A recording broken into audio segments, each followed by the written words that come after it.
Howdy, folks, I'm Hank, the world's shortest tall storyteller. My earliest memory of watching television is Saturday afternoon, fortnightly, this portmanteau series called Whirligig. It's very, very sad that it appears that all episodes of Whirligig have disappeared. They've been wiped or whatever you do with them. The climax of it was Hank Rides Again,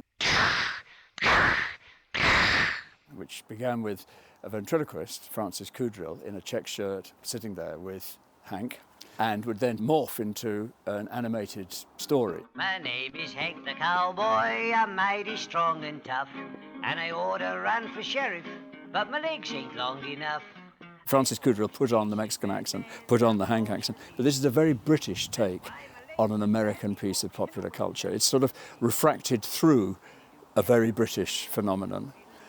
And I think that might have stuck in my mind. I don't know. It might have stuck in my mind that the whole thing about American popular culture in the second half of the 20th century is that each country remakes it in its own image. So the Italians have a crack at the Western, the Germans have a crack, the Russians have a crack at the Western, the Indians have a crack at the Western, and the English have a crack at the Western, with Hank, with writing south of the border down Mexico way, etc. And this, folks, is Francis Coudrill, the world's greatest ventriloquist. Watch his lips. They move all the time. I've spent a lot of my life writing about the European Western, the German Western, and in particular the Italian Western. And I don't think it's too far-fetched to think that the seeds of that interest were actually sown by watching Hank at a very, very tender age.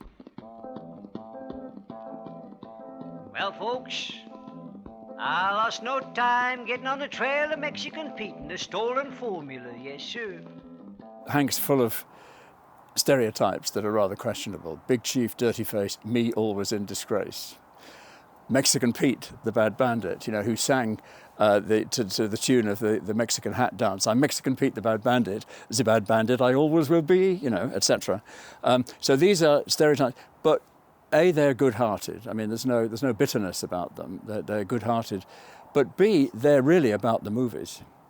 That these aren't stereotypes about the real world. They're stereotypes about how the Western came into culture. And I think that's a kind of saving grace. So we have Little Hee Hee, which is a reference to Minnie Ha Ha. And at one point, I think there was a reference to Big Chief Hire My Car, which is a reference to Hiawatha. And so these are kind of bouncing off things that are in the culture, which of course a lot of TV comedy always does. It's not really about the real world, it's about other comedies. And in the same way, this is about other Westerns. So yes, the stereotypes are there, and Mexican Pete in particular is rather a nasty stereotype. In fact, the whole image of Mexico that comes through in these things, or borderland, is teetering on the edge of stereotype. But it's good-hearted, as I say, and it's about Gene Autry movies. It's not about the real Mexico.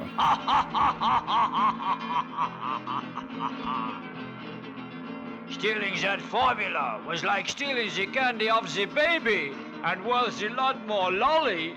I used to do the sound effects for my father's films. One of them was any sort of motor vehicle you happen to want, and here is one of them.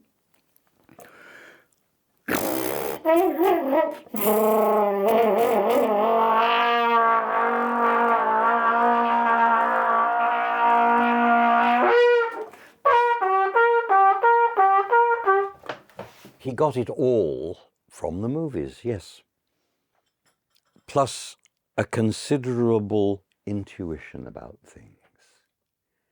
He had a working knowledge of geology and geography and all the rest of it, and had seen photographs of the towering weathered rocks in Arizona, and had worked out how they came to be like that. And so his artwork for the backgrounds was absolutely wonderful. And this is where Christopher Frayling comes in, because he phoned me. Unfortunately, my father had died by this time, but he phoned me to say, could he speak to Francis? Because he considered my father's graphics to be, along with Orlando the Cat, the most significant British graphics of the mid-20th century, he said.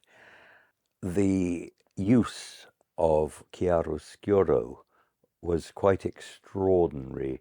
I mean, it was almost Dali-esque, the long cast shadows and so forth. And the The lovely thing about the cartoons, for me, still looking at them, is not so much the action, which is delightful, but the atmosphere, the endless horizons and the towering rocks and the ramshackle buildings and their great blue shadows across the street. They're things of beauty, they really are. But his tracks led across the burning desert, and to my surprise, to the sea. This is one of the cards of, I think it must be the earliest Whirligig, Hanks, because it's drawn in black and white. But it gives an idea of how this very limited form of animation happened. So you pull this, and Cassie, the nephew, starts talking. You pull this, and Freddie the parrot starts talking. And that was the animation. Just occasionally the background moves, but not very often. Gosh, folks, Pete had stolen a midget submarine. Aha, my genius! He had all manner of handles and things, because by this time he was doing the whole show himself, everything.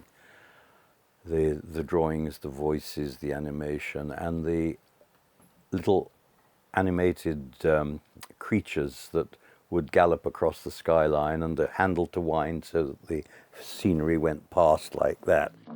As Mexican Pete Sibo Bandit, I'm sailing right under the sea. I stolen the secret formula.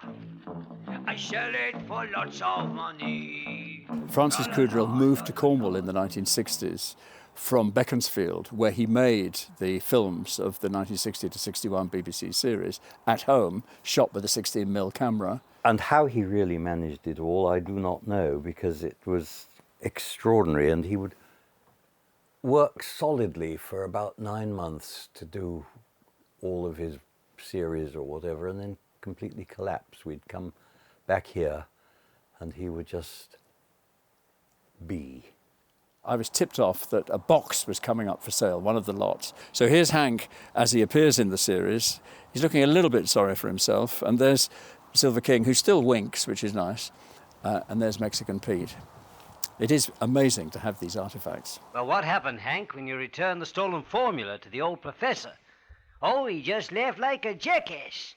Laughed like a jackass? Yeah, Pete had only stolen his coffee-making formula. What's so special about Hank? The animation, the ventriloquist element, the stories, the Wild West, the fact they were all done with one host in one programme, the first animated hero of British television. We'd had Muffin the Mule as a puppet before, resting on a piano.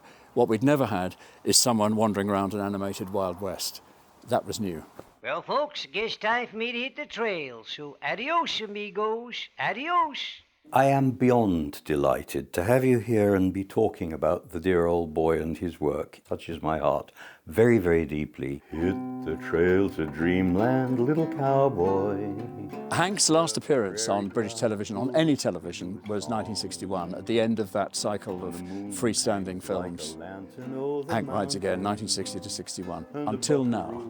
So now we have a revival of Hank on Rewind TV. A series of episodes have been found, I think 13 episodes in the first instance, in colour, broadcast in colour for the first time.